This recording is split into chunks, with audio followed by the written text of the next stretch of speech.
Beneath the smoke and ashes of war, there are corridors where history does not walk but hides, whispering its truths only to those who dare to listen. Not every battlefield was marked with flags or memorials. Some were carved into basements, vaults, and caves, sealed by fire and silence. In these shadows, entire archives of forbidden knowledge were locked away, guarded not by armies, but by fear itself. Imagine maps that point nowhere, tunnels that lead to walls of stone concealing screams never heard above ground, and crates that vanish beneath the weight of oceans. The world above was told the war had ended, but deep below, something remained unfinished.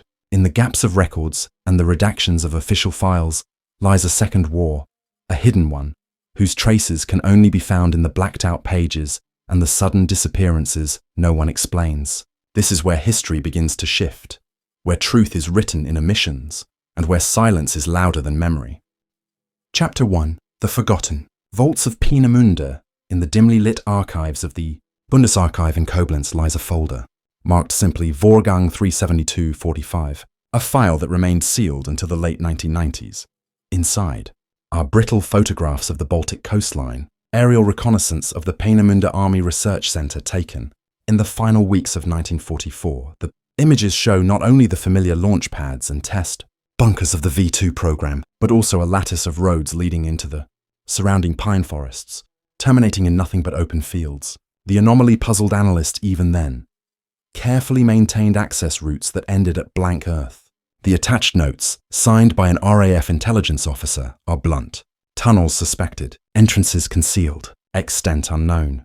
Peenemünde has long been recognized as the birthplace of the V2 rocket, the world's first ballistic missile. The official history ends with the Red Army storming the Baltic coast in May 1945, capturing a half-ruined installation while Werner von Braun and his team surrendered to American forces farther west.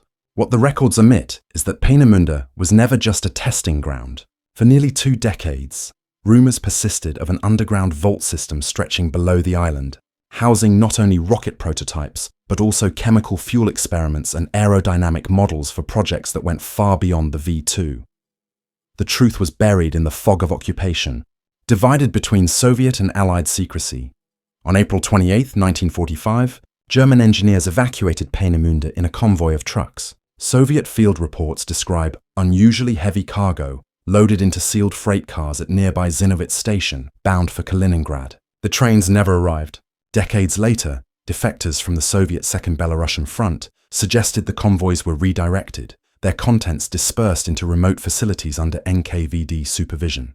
What those trains carried has never been disclosed, though fragments hint at aerodynamic shells and experimental guidance systems intended for the A9-A10, a 2-stage rocket designed to strike the American East Coast. Allied interrogations of German scientists reference tests of a piloted glide vehicle, launched atop a V2, designed to cross the Atlantic. None of these systems reached deployment, but their existence challenges the accepted narrative that the Reich's missile program ended with the V2 bombardments of London.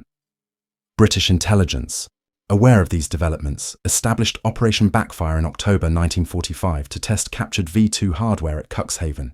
But the Backfire files reveal redacted sections concerning long-range delivery concepts, with ranges exceeding 4,000 miles. These omissions align suspiciously with post-war American records under Project Paperclip. Von Braun's team, transferred to the United States, worked under Army ordnance at Fort Bliss and later Huntsville. When asked about Peenemunde's deeper facilities, von Braun remained evasive. According to declassified transcripts from a 1946 interview, he stated only, "Some things were left behind that should not be found." The Soviets were no less secretive. In 1952, the GRU circulated a restricted memorandum describing subterranean chambers beneath Usedom, partially collapsed, but containing sealed vaults inaccessible due to flooding. The report suggested explosives had been used to destroy access points before Soviet troops could advance. Curiously, this document was removed from the GRU archive in 1961, coinciding with the construction of the Berlin Wall and the heightened Cold War standoff. What the Soviets feared or concealed in those tunnels remains unexplained. In 1994, following German reunification, aerial surveys of Usedom Island revealed anomalies in the forest near Peenemünde West. Ground-penetrating radar identified collapsed cavities consistent with reinforced tunnels, some as deep as 30 meters. Local authorities dismissed the findings, citing wartime demolitions, but eyewitnesses in the surrounding villages recall Soviet patrols restricting access well into the 1960s. Fishermen reported convoys of trucks leaving the area under heavy guard, their cargo covered with tarpaulins. One local, interviewed in 1997, claimed to have seen strange silver cylinders being hauled from the forest at night, loaded onto flatbed trucks bound for Rostock. Further suspicion arises from the disappearance of German technical officer Dr. Hans Kammler, the SS general who oversaw secret weapons projects including the V2. Officially declared dead in Prague in May 1945, Kammler's fate has never been conclusively proven. Some historians argue he was captured by the Americans and absorbed into paperclip, while others claim Soviet custody. His name appears briefly in Soviet intelligence files concerning Peenemünde excavations. If Kammler survived, his knowledge of the vaults would have been invaluable to either side. The most damning evidence lies in a file marked Eclipse Annex E, declassified in 2001 from the US National Archives. The document outlines Allied operations to secure German scientific facilities. A handwritten addendum notes Peenemünde vaults collapsed. Soviet control. Content unknown. Below, a line is scrawled in pencil. A10 prototypes unaccounted. The file ends there, leaving the matter unresolved. To this day, the forests of Usedom conceal their secrets. The surface installations have been converted into museums, where visitors walk through the preserved bunkers and launch pads of the V2 program. Yet beyond the tourist paths lie fenced-off zones marked as unsafe, areas where the ground sinks unevenly, betraying hidden voids below. Local authorities attribute this to wartime bombings. Independent researchers are less convinced, pointing to structural patterns that suggest deliberate construction rather than random collapse. In 2005, a German excavation team attempted to explore one of these sites, only to be halted by unexploded ordnance. Their preliminary findings included fragments of reinforced concrete thicker than typical for surface structures, and corroded steel beams bent inward as if from an internal blast. The project was abandoned, citing safety concerns, though unofficially funding was withdrawn after intervention from federal authorities. The story of the Peenemünde vaults embodies the unresolved legacy of World War II. It is not a tale of rockets launched against London, but of technology buried beneath the soil, suppressed by victorious powers who feared its implications. Both East and West had reasons to conceal what was found, or perhaps what could never be retrieved. Did the Reich truly approach an intercontinental strike capability? Or were these blueprints nothing more than desperate fantasies of a collapsing regime? The absence of definitive evidence ensures that the truth remains trapped in those flooded chambers beneath the Baltic pines. What endures is the silence. From Soviet defectors to American engineers, from the missing trains of 1945 to the sealed tunnels of today, the Peenemünde story is a puzzle deliberately left unsolved. And in that silence lies the unsettling possibility that some of the most dangerous weapons ever conceived were not destroyed, but hidden, waiting beneath the earth, untouched since the last days of the war. Chapter 2: Operation Harpoon and the Vanished Convoy. On the morning of June 12, 1942, the Strait of Sicily was alive with the roar of engines, anti-aircraft fire, and the shriek of incoming bombs. Operation Harpoon, a critical Royal Navy supply run to relieve the besieged island of Malta, had left Gibraltar 4 days earlier.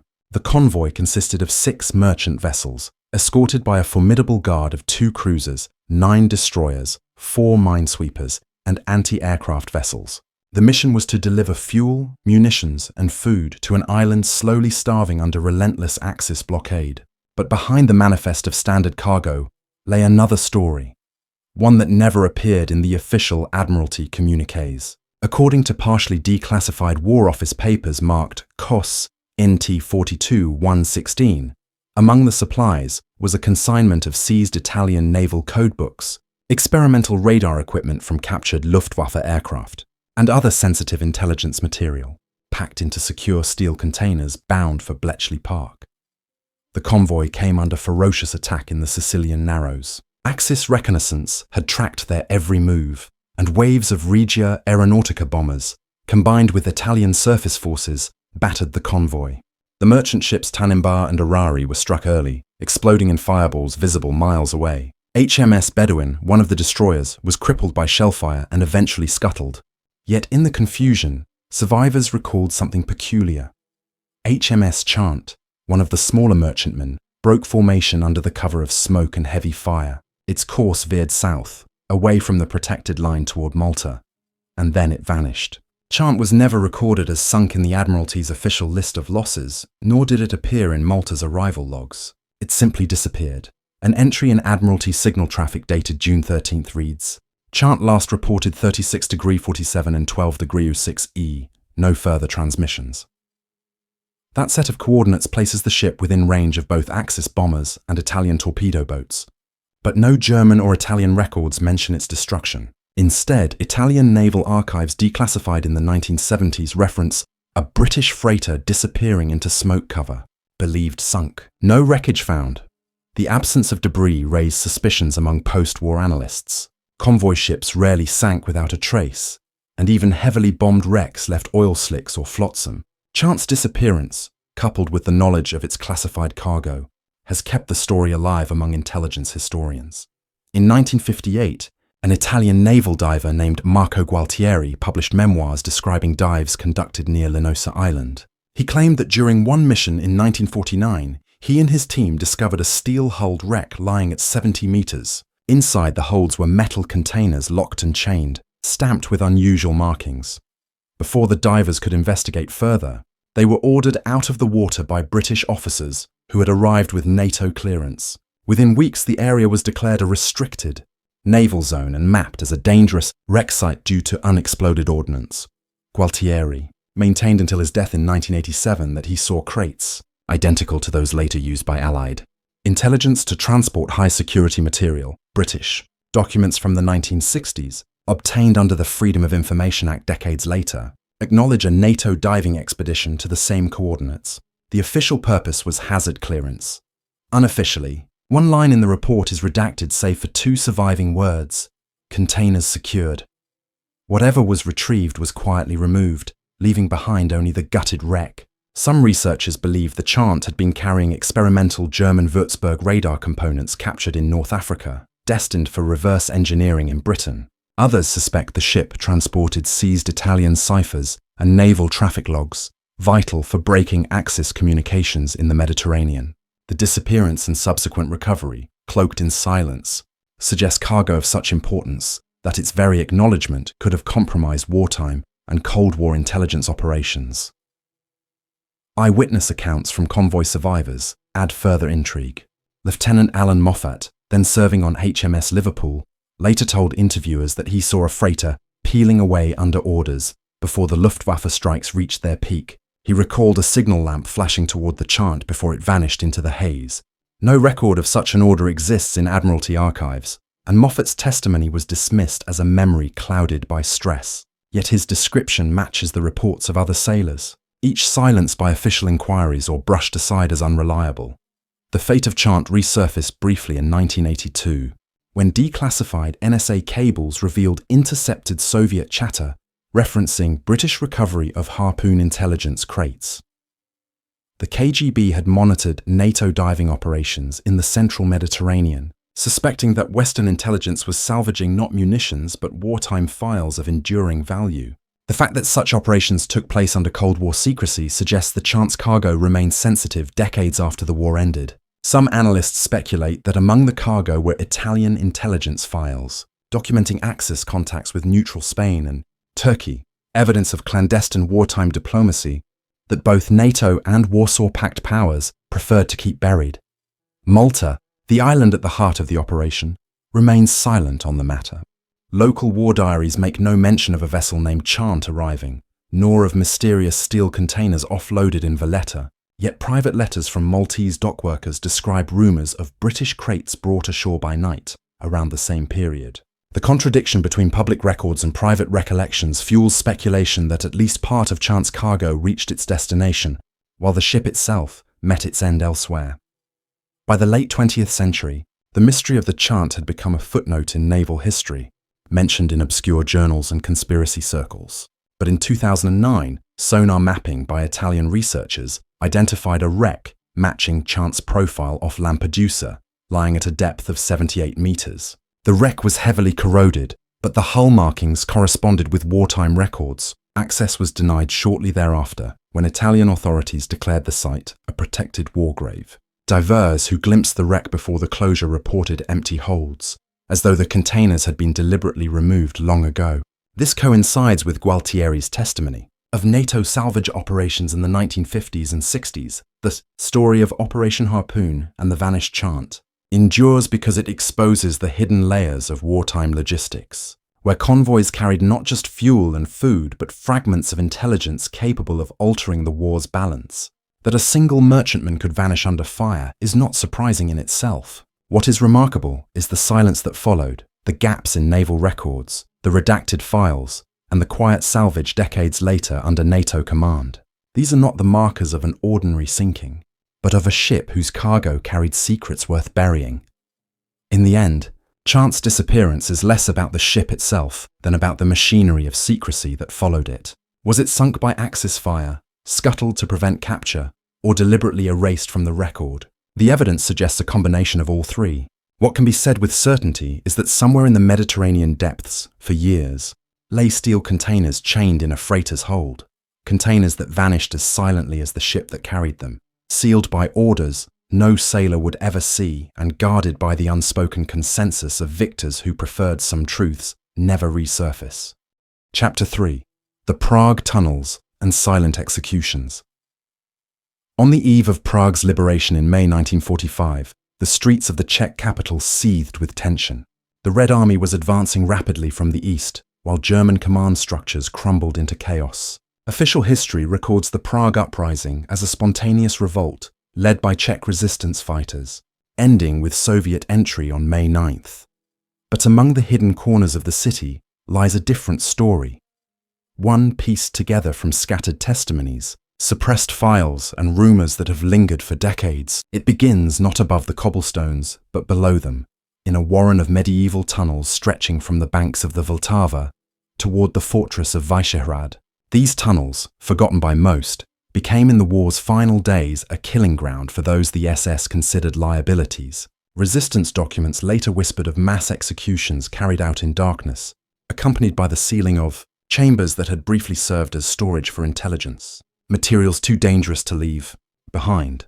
The first references to what became known as the Archiv der Mitternacht, the Midnight Archive, appear in resistance reports dated May 7, 1945. Intercepted German communications described orders from SS Obergruppenführer Karl Hermann Frank, the Reichschief in Bohemia and Moravia, to secure sensitive documentation and remove witnesses. Hours later, gunfire echoed beneath Prague, followed by the detonation of demolition charges. According to a diary kept by Jan Masaryk's aide, dozens of forced labourers conscripted to carry boxes underground never returned. Civilians in the surrounding districts reported smelling smoke from the tunnel grates, mixed with the unmistakable stench of burning flesh. The archive, if it existed, was buried under stone and secrecy. Czechoslovak resistance fighters who entered parts of the tunnels after the German collapse described walls blackened by blasts and piles of rubble that sealed entire passages. In one chamber, they found remnants of German field desks, half-burned papers, and a Gestapo eagle insignia. The surviving fragments referenced bank accounts in Switzerland, coded communications through Madrid, and movements of agents across Spain and Portugal. These files were immediately seized by Soviet Smersh officers, who had already begun to control post-war intelligence in Prague. From that moment forward, the matter ceased to be a Czech concern. It became a Soviet secret. In the early 1950s, rumors of Soviet excavations circulated among Prague residents. Witnesses recalled trucks entering Vyšehrad by night, escorted by Red Army guards. Workers claimed to hear muffled drilling and dynamite blasts below the fortress. When questioned, Soviet officials insisted the activity was repairs to wartime damage. Yet by 1954, certain entrances to the tunnels had been bricked over, their locations removed from official maps. The disappearance of several Czech engineers attached to the supposed reconstruction project deepened suspicions. Families were told their relatives had been reassigned to distant posts. None were heard from again. A declassified 1956 CIA report entitled Prague Subterranean Facilities noted Soviet restrictions on mapping and access. Informants suggested the existence of sealed chambers containing Gestapo intelligence, archives concerning neutral territories. The report speculated that Moscow considered these files too valuable for Western eyes, possibly including lists of Nazi intelligence assets later co-opted by the Allies. The Prague tunnels, the document concluded, were a denied zone of high counterintelligence interest. In other words, what lay beneath the city had shifted from a Nazi atrocity to a Cold War bargaining chip. The most haunting testimony came from survivors who claimed to have been forced into the tunnels during those final days. One Czech Jew, arrested in April 1945, testified in a post-war interview that he was among a group marched into the Vyšehrad passages to carry crates marked with the Reichsadler. He recalled seeing uniformed men with pistols at the ready, ordering prisoners deeper into the earth. After hours of labor, he and 2 others were pulled aside, their lives spared for reasons he never understood. From a distance, he heard gunshots, then the dull collapse of explosives sealing the chambers where his comrades remained. His story was dismissed by official investigators as hysterical memory, yet it echoed in whispers through Prague for decades. In 1989, as the Iron Curtain cracked, fragments of these suppressed truths emerged. A handful of Czechoslovak secret police files surfaced, revealing coded references to Mitternachtsakten, midnight files, guarded under Soviet directive. One memorandum from 1962 described the movement of classified crates from Prague to East Berlin under military convoy. The contents were not specified, but Western analysts speculated these were remnants of the Gestapo's Prague archive, relocated to Soviet bloc intelligence headquarters for exploitation against the West. Whether financial records, agent lists, or evidence of wartime collusion, they were deemed too explosive for public release. Excavations in Prague after 1989 offered tantalizing hints. In the Old Town district, construction workers unearthed a bricked passage leading to a collapsed tunnel. Behind the debris lay rusted helmets and skeletal remains, still in striped labor uniforms. The discovery was quietly removed by city authorities, with little publicity given to the press. The remains were reburied in a municipal cemetery under generic markers. Official statements claimed the site was an unremarkable wartime refuge. Yet photographs leaked by the workers showed spent shell casings and execution-style bullet holes in the skulls, evidence that confirmed survivor testimony of silent killings beneath the city. Academic researchers who attempted to pursue the matter found obstacles at every turn. Soviet-era restrictions had left the tunnel system undocumented, while post-communist governments prioritized rebuilding over unearthing uncomfortable truths. The Czech Ministry of Defense declined requests to open military records from the 1950s, citing archival loss. Meanwhile, Russian archives remain closed, especially concerning Smersh operations in Prague. What information survives lies scattered in memoirs, fragmented files, and the memory of a city that prefers not to dig too deeply under its own foundations. One of the few surviving contemporary accounts comes from a 1947 Czechoslovak intelligence report labeled Eyes Only. It describes a reconnaissance of the Vyšehrad tunnels led by Captain Milan Votava. His team discovered a sealed steel door behind layers of rubble, the hinges blown outward. Inside lay a chamber partially filled with water. Floating in the stagnant pool were fragments of charred paper, too damaged to read, and rusted ammunition boxes. The chamber was abandoned after a collapse threatened the team. Votava's notes conclude grimly, "If this was the archive, it has been deliberately erased." Within 2 years, Votava was purged during Stalinist trials in Prague, accused of espionage and executed. The weight of silence that hangs over the Prague tunnels is as much political as it is historical. The Gestapo left behind a trail of crimes, but what they sealed in Vyšehrad may have extended beyond murder. The possibility that files detailing Nazi collaboration with neutral governments, or even covert dealings with the Allies, were buried and then exploited by the Soviets, would explain decades of obfuscation. To admit the existence of such documents could unravel carefully constructed post-war narratives. Today, visitors to Prague walk above these tunnels, unaware of what lies beneath. The tourist brochures mention cellars and medieval passageways, not sealed vaults where forced labourers carried boxes into darkness, never to return. Yet among locals, stories persist. They speak of cold air seeping from cracks in old walls, of bricked passages uncovered during renovations, of whispers that certain basements connect to places mapped by no architect. These fragments, whether superstition or memory, keep alive the suspicion that beneath Prague's beauty lies a labyrinth scarred by silence, death, and secrets too dangerous to exhume. The Prague tunnels stand as both literal and symbolic burial grounds, burial of lives, of documents, of inconvenient truths. Their entrances remain sealed, their maps erased, their archives dispersed to vaults in Moscow or destroyed in fire. Yet the question lingers. What was considered so dangerous in those files that the Gestapo executed every witness? The Soviets sealed the ground, and even today governments avoid the subject. The answers remain in darkness, somewhere beneath the stones of Vyšehrad, waiting in chambers where the silence itself testifies to the crimes committed within. Chapter 4. Operation Eclipse and the Hidden Reichsbank. On May 8, 1945, as Germany signed its unconditional surrender, Allied forces swept into Bavaria under the codename Operation Eclipse. Publicly, Eclipse was presented as the plan to secure cities, disarm Wehrmacht formations, and capture fleeing Nazi leadership. Yet the annexes of the operation orders, preserved in fragments at the US National Archives, reveal a different priority. The hunt for Reichsbank, reserves that intelligence indicated had been removed from Berlin weeks earlier. Eyewitness reports, decrypted communications, and interrogations of captured SS officers all suggested convoys of trucks laden with bullion, foreign currency, and stolen art had been dispatched to the Bavarian Alps. The destination most often cited was Mittenwald, a mountain town on the Austrian border, shielded by winding valleys and guarded by Waffen-SS remnants, who refused to surrender even after Berlin fell. The Reichsbank gold, estimated at hundreds of millions in 1945 currency, represented both financial survival and bargaining power for fleeing Nazi officials. US Treasury. Documents declassified in 1996 contain references to unaccounted shipments departing Berlin in April 1945. Under the supervision of Reichsbank, President Walter Funk and SS General Hans Kammler, whose name appears frequently in connection with vanished assets. One intercepted message, decrypted at Bletchley Park, noted transfers south through Innsbruck corridor, priority material.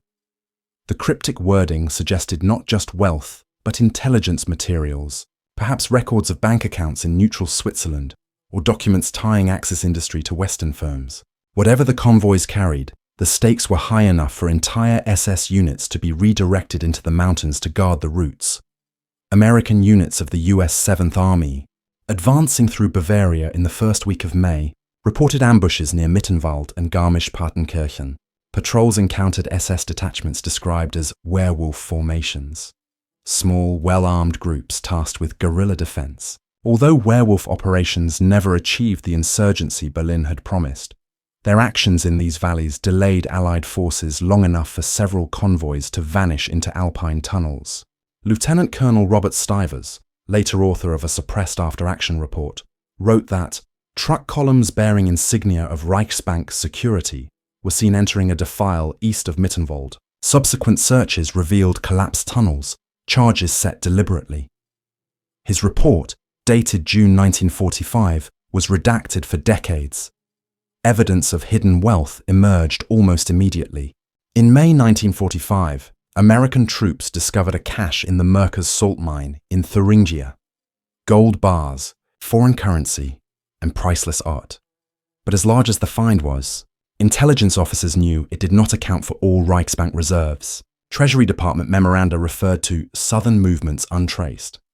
By July 1945, OSS agents in Munich circulated reports of villagers describing night convoys guarded by SS in the valleys of Mittenwald. One priest recalled being forced at gunpoint to provide food to drivers who claimed they were delivering Germany's future.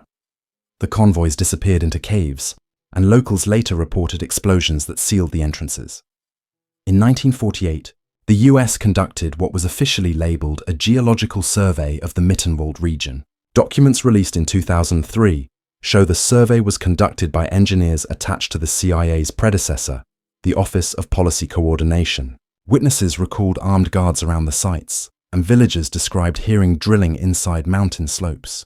Nothing was ever publicly announced, but subsequent intelligence cables suggest a quiet recovery of financial assets of strategic value.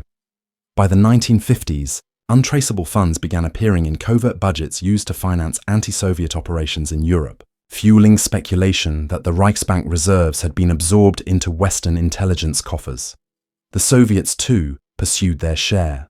Red Army reconnaissance pushed into Austria's Tyrol and sent NKVD teams to track reports of hidden Nazi gold. One Smersh report later leaked references enemy assets buried in Alpine caves under SS Guard. Americans obstruct access. Moscow accused Washington of seizing the wealth for its own use, a charge the Americans dismissed as propaganda.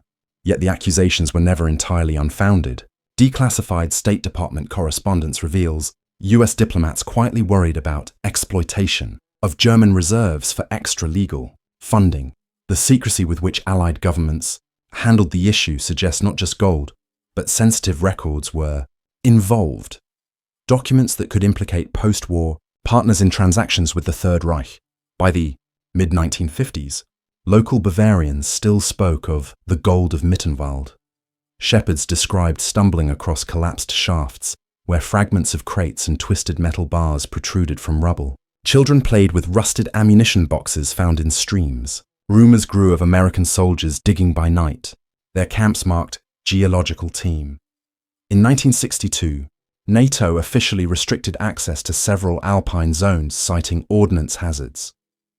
The sealed areas corresponded uncannily with routes described in 1945 convoy sightings.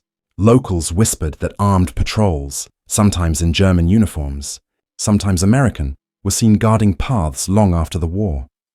The mystery of the missing Reichsbank gold resurfaced in 1974, when journalist Duncan Cameron published claims of secret CIA funding sourced from wartime Nazi assets. Though dismissed at the time as speculative, Cameron cited anonymous intelligence officials who admitted certain caches were recovered in Bavaria, not reported to the Treasury. In 1997, German investigators reopened the matter after declassified files confirmed that millions of Reichsbank assets remained unaccounted. Their inquiry stalled when US archives declined to release certain OSS and CIA documents citing national security. The refusal itself fueled suspicion that the truth was less about treasure and more about political compromise. For villagers of Mittenwald, the story persists as folklore. They tell of caves that breathe cold air in summer, of sealed tunnels where strange vibrations were heard long after the war, of soldiers posted in the forest who would vanish when approached. Some even speak of strange crates removed by helicopters in the 1960s under the cover of NATO exercises. These tales may be exaggerated, but their consistency over generations suggests a kernel of truth. The gold may have been found, dispersed, and erased from public history, but its shadow lingers in the valleys. What remains is the silence in the records. Officially, Operation Eclipse secured Bavaria and captured Nazi leaders. Unofficially, its annexes reveal a covert financial war, one in which gold, currency, and stolen art became bargaining chips for intelligence agencies building their Cold War apparatus. The Reichsbank reserves that disappeared in 1945 may never be publicly acknowledged because their recovery, distribution, and use implicate the very foundations of post-war intelligence. In that silence lies the hidden legacy of Operation Eclipse, a war chest buried in the Alps, unearthed in secrecy, and absorbed into the shadow economy of the Cold War. The mountains of Mittenwald still hold their secrets, but the trail of missing gold points, less to buried treasure, and more to the deliberate rewriting of history by those who claimed to have ended the war. Chapter 5: The Polar Files and Soviet Silence. In December 1946, as the Arctic winter gripped the globe, US naval planners in Washington authorized one of the largest Antarctic expeditions in history. Operation High Jump, officially launched in January 1947 under Rear Admiral Richard E. Byrd, was presented as a training exercise and scientific mission to test men and equipment in extreme conditions. Yet beneath the benign cover story lay intelligence directives stamped top secret that pointed to another objective: the search for Nazi files rumored to have been evacuated from Germany in the war's final days, transported by U-boat to secret caches on the polar continent. These documents, known only in fragments as the Polar Files, allegedly contained data on advanced weaponry, covert financial networks, and intelligence operations intended to aid a Fourth Reich resurgence from exile. The idea may sound improbable, but traces of the story emerge across declassified wartime records.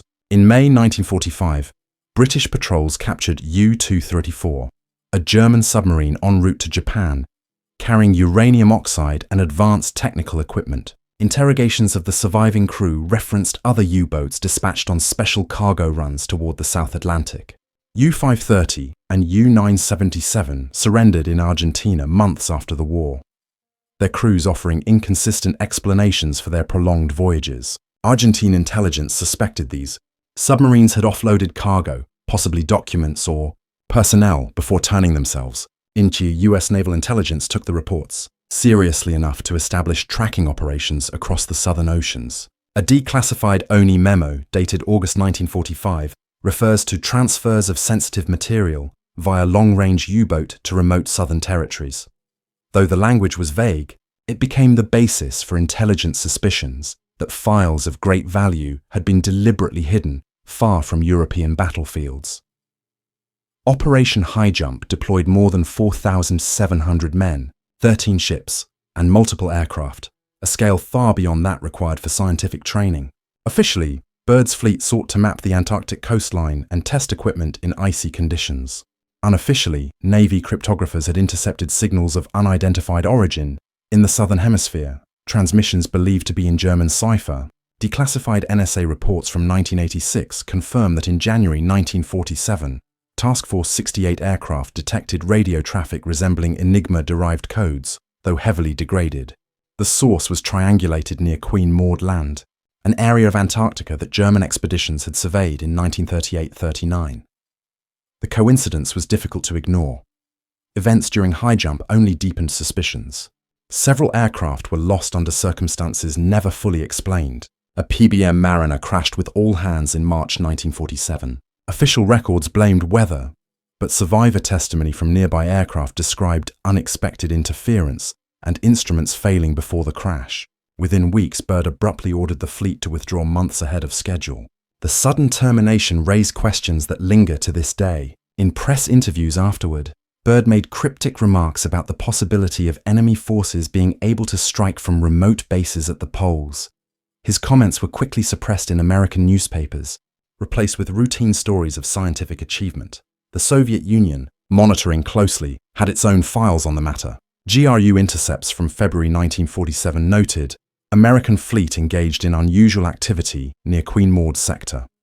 A later NKVD memorandum, leaked in the 1990s, referenced foreign technology of possible military significance recovered from ice.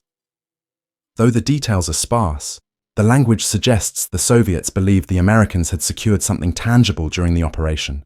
From that moment onward, Moscow designated parts of Antarctica as areas of strategic denial, sending expeditions to shadow American activities while refusing international inspections. Of its own polar stations, the mystery of the polar files deepened during the Cold War. US Navy documents declassified in the 1970s admitted to restricted operations in Antarctic waters throughout the 1950s, including classified cargo shipments. Meanwhile, Soviet Antarctic expeditions maintained zones off-limits to foreign observers, despite the 1959 Antarctic Treaty mandating scientific transparency. Intelligence analysts on both sides suspected the existence of hidden caches, possibly consisting of Nazi intelligence archives buried under ice. If true, these files could have contained compromising material on wartime dealings with neutral states, covert financial flows through South America, or early research on advanced propulsion systems that both superpowers later pursued. The most compelling evidence comes from fragments of testimony by veterans of High Jump.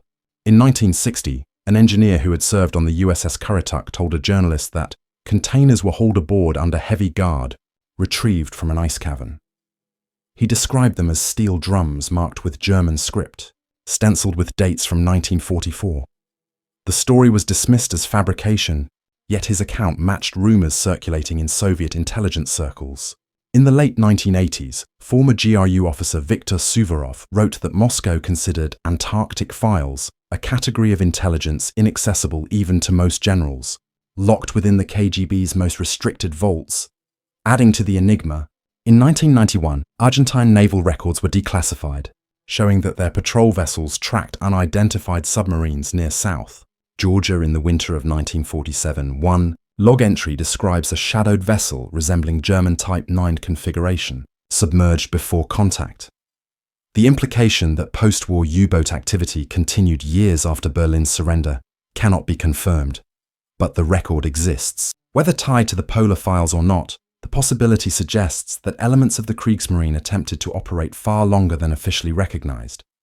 Today, the Antarctic Treaty System maintains strict control over exploration. Certain areas remain restricted under the pretext of environmental preservation or hazardous terrain. Satellite imagery, however, shows anomalous geometric features beneath the ice in sectors corresponding to Nazi-era survey zones. Independent researchers claim these anomalies represent buried structures or tunnels. Governments dismiss them as natural formations.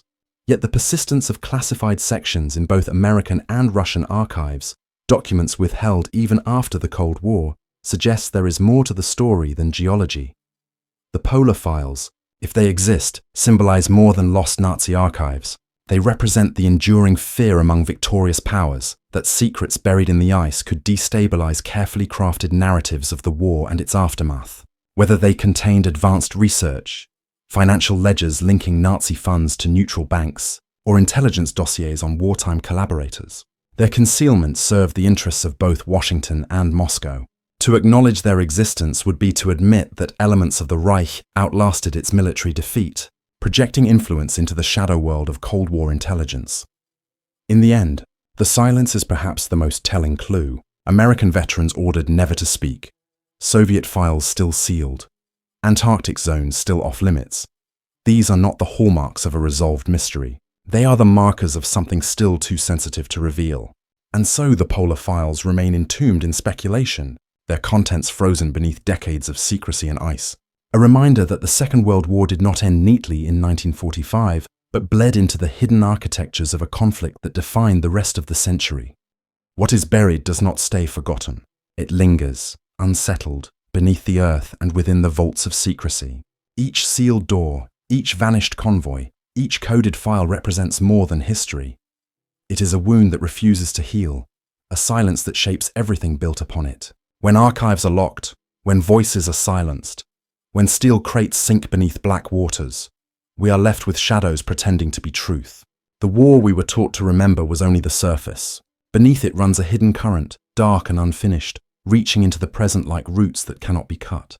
Perhaps the most terrifying discovery is not what was found, but what remains deliberately concealed, preserved in places where no light reaches. And until those vaults are opened, until those erased names are spoken, history will remain incomplete, its most dangerous secrets still breathing beneath the silence.